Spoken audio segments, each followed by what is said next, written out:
I have been a rich man and I have been a poor man, and I choose rich every time. Because at least as a rich man, when I have to face my problems, I show up in the back of a limo wearing a $2,000 suit and a $40,000 gold. What's up, nerds? It's your fellow trainer Sergio from Mor Collecting. And I'm breaking down something that's honestly, I saw it a couple days ago and it just, honestly, it's baffling to say the least. I don't know if you guys have seen it, but I'm breaking down something completely wild that I never thought I would see. Wall Street apparently is now talking about Pokemon cards. So the big claim, Pokemon cards have outperformed the S&P 500. If you don't know what that is, it is this.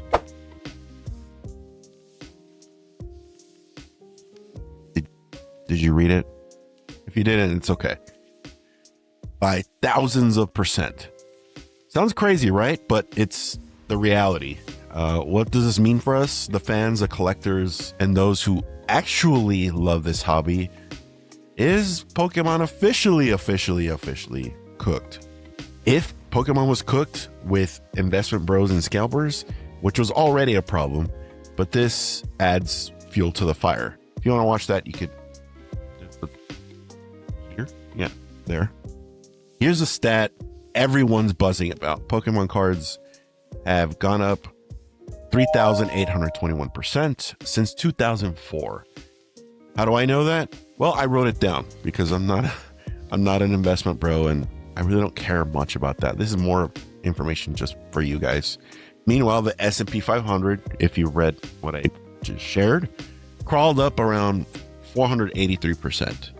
That's Pikachu literally flexing on Wall Street. Last video, I had Pikachus in the street with suits on. Now it's literally inside with their sleeves rolled up and yelling at each other about stocks. But here's the problem. They're only looking at grails. First edition Charizard, trophy Pikachu, PSA 10s, stuff locked in safes and vaults. For the average fan, like myself, this stat doesn't mean anything except scalpers are about to get ultimately worse. I feel like before the bubble bursts, it's going to get exponentially worse, especially with the release of Mega Evolution.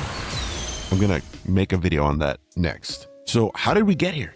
Honestly, it boils down to, yes, my generation, millennials.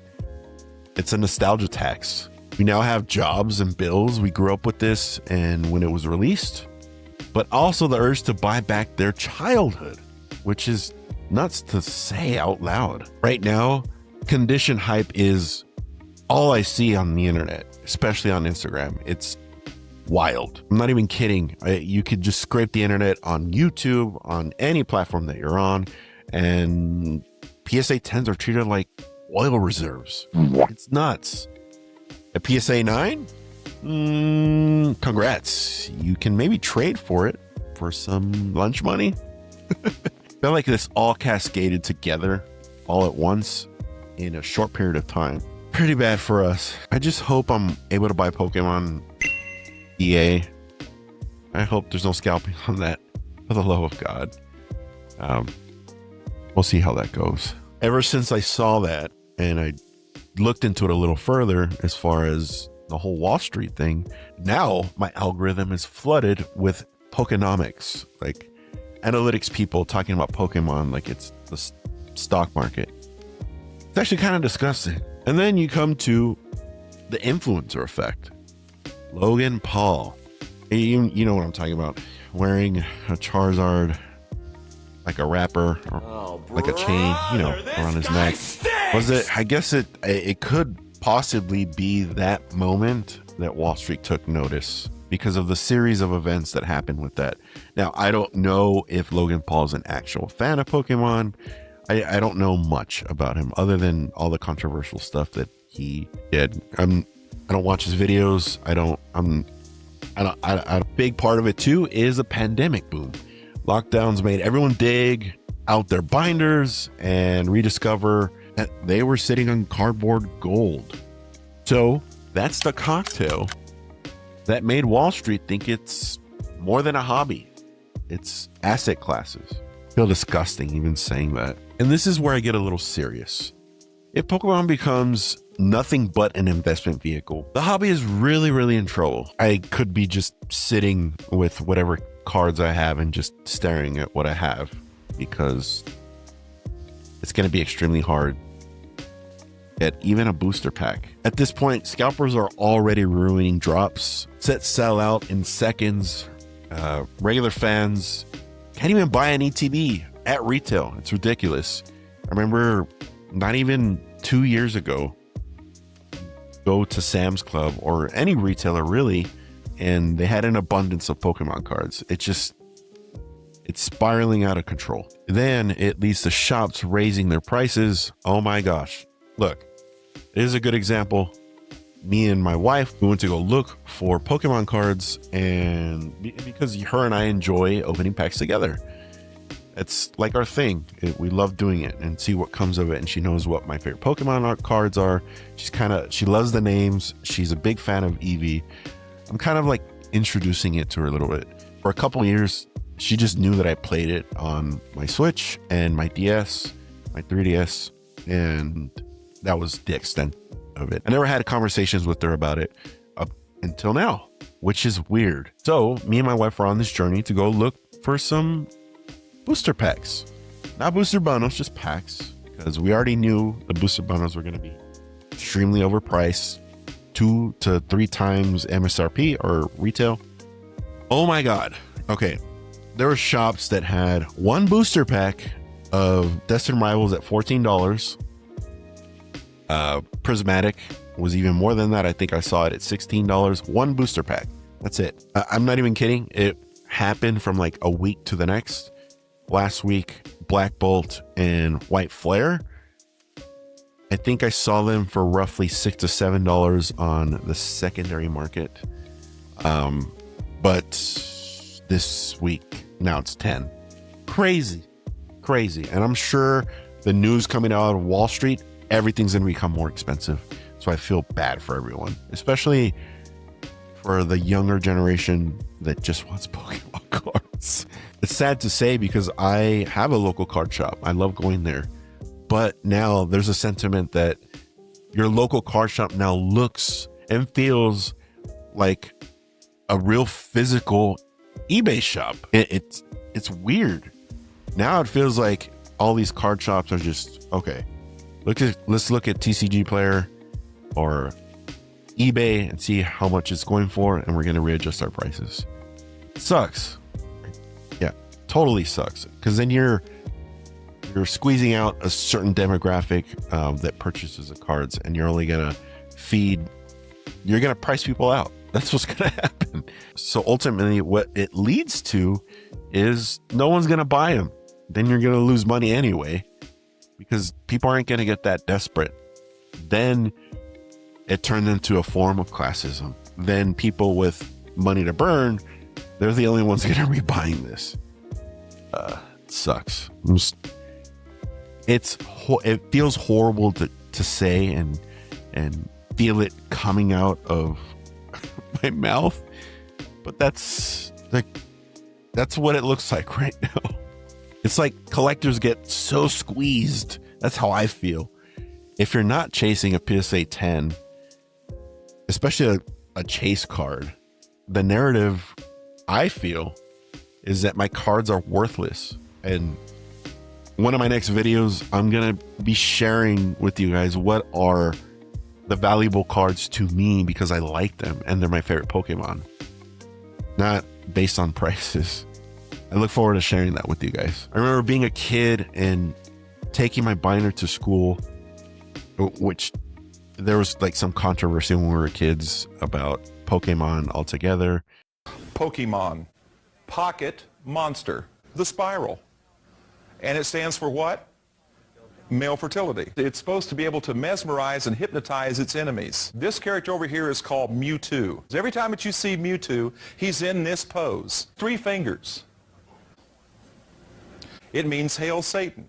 But we were able to trade with our friends, and we got some of our Pokemon cards that way back then. Now it's completely taking the fun out of the trading and the overall enjoyment of the hobby. So, I mean, for you, the collector, and for someone like myself, you're waiting for that bubble to burst so that prices can drop again and you can continue the fun and collecting. Here's a glimmer of hope. If this market pops, a lot of these investors will bail and offload a lot of the product that they scalped. And the mess will fall back on the fans who wanted to enjoy the hobby in the first place. Collecting your favorite Pokemon card because that's your favorite Pokemon, or you just generally like the art. And, you know, then you have the competitive side of Pokemon TCG, all the tourneys and the leagues. At some point, the core of it was about battling with decks. If you go to all the retail stores, the only thing that's left over are the battle decks. I've seen specific video online that I saw that I wish I saved so I could have shared it with you guys. There was a group of scalpers during the day. I think it was a Target, and they're dispersing ETBs and collection packs, as well as some booster bundles amongst each other to be, you know, they cleared the shelf anyway, and this is just for them. And then it gets even weirder in this video where there's a guy that picks up a battle deck and goes, "Oh, what's this? What comes in the battle deck?" Right there, dead giveaway. Scalper has no idea what the hell is going on. He's not a Pokemon fan. He's only there to make a quick buck, and that's about it. Shortly after that, it gets worse. One of the guys gets one of the ETBs, turns around and tries to sell it to one of the scalpers. It was comic gold, but sad at the same time. Like sad clown, happy clown. It was so strange to watch. One thing I did save that I could share with you guys now, if you don't believe me that there's people out there with spreadsheets like the joke I made in the last video, here's the proof. Obsidian Flames is wild. If you picked up every single card from Obsidian Flames on the secondary market, the master set is only valued at about $276. That is the cheapest master set out of every single Scarlet and Violet set. Oh, and if you want access to tons of charts like this, comment HQ down in the comments. I'll get you a link, 3-day free trial, and 25% off. And booster packs are still over $6.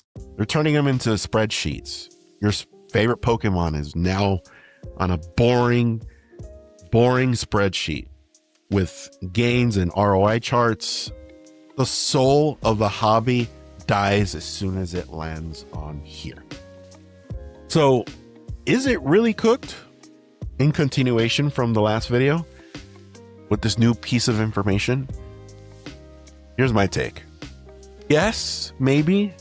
If you let Wall Street dictate what Pokemon means, you as a collector, a fan of Pokemon in general, if it's only about flipping grails, chasing percentages, and buying booster bundles like they're hedge funds, yeah, that's the end of the fun.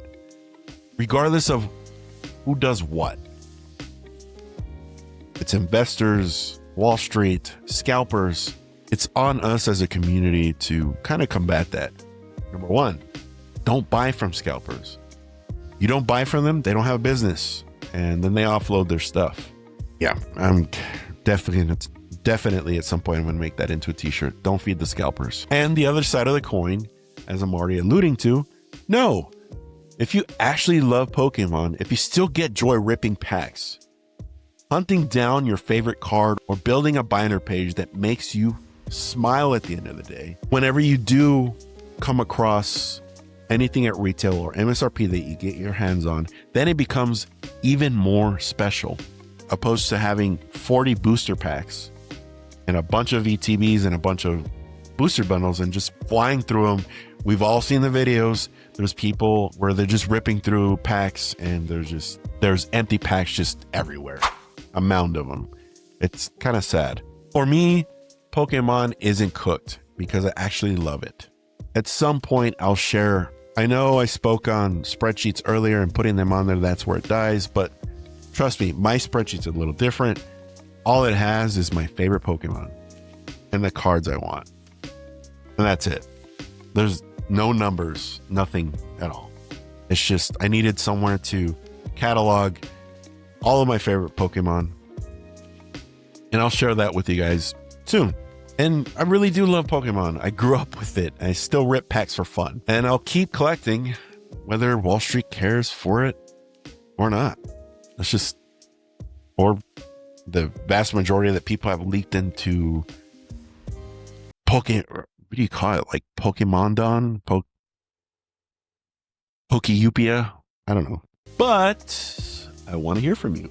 Where do you sit on the aisle of what's going on with the hobby? Are you on the finance investment side, or are you a Pokemon fan, or are you both? Because that's possible too, even though they're conflicting in many ways. And do you feel like this investment craze is killing Pokemon? Or do you think this investment phase is unaliving Pokemon? Or is it hype that's just going to pass? Leave your thoughts in the comments. I mean, the community is what really matters. And as always, my nerds, please like, subscribe, and stick with More Collecting. Remember, more collecting, less chasing. Where Pokemon isn't a stock sticker, it's a passion. We'll catch you later, nerds.